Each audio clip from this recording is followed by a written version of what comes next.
Link Prasad Banteay Srei Được bãi chụp khoanh này Rong của bãi chụp đó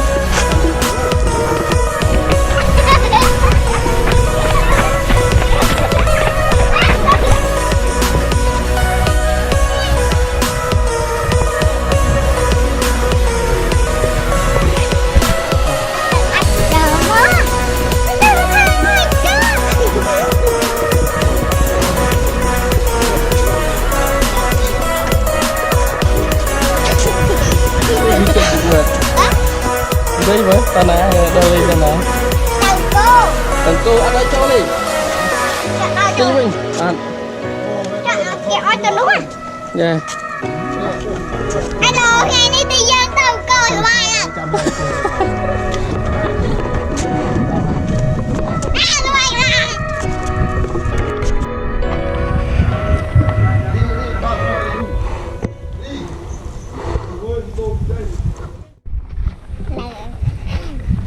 về nhé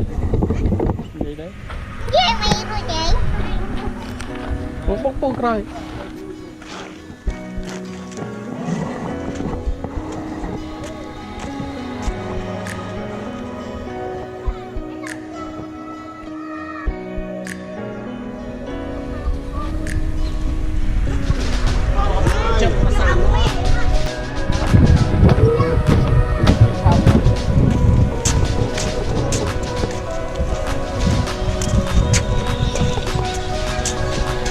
nghe nghe tới nè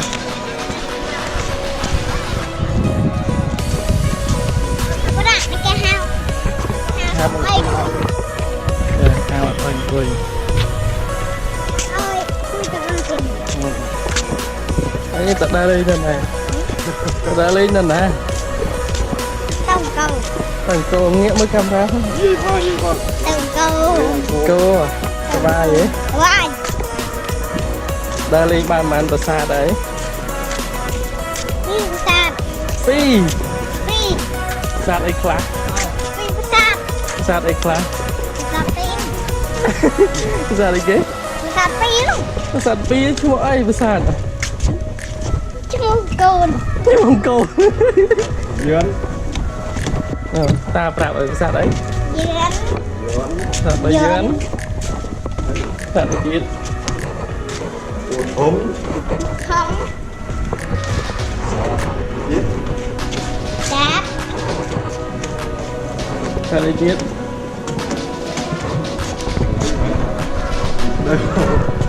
tao tích tỉnh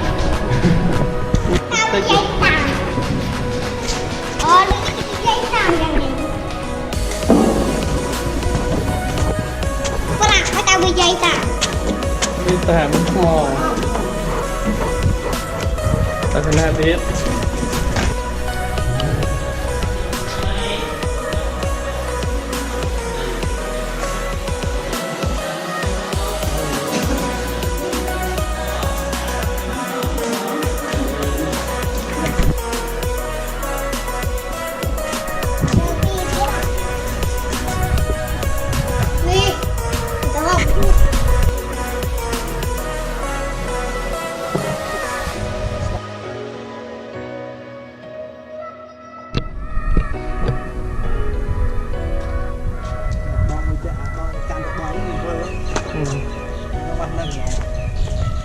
Ano, may stabilizer.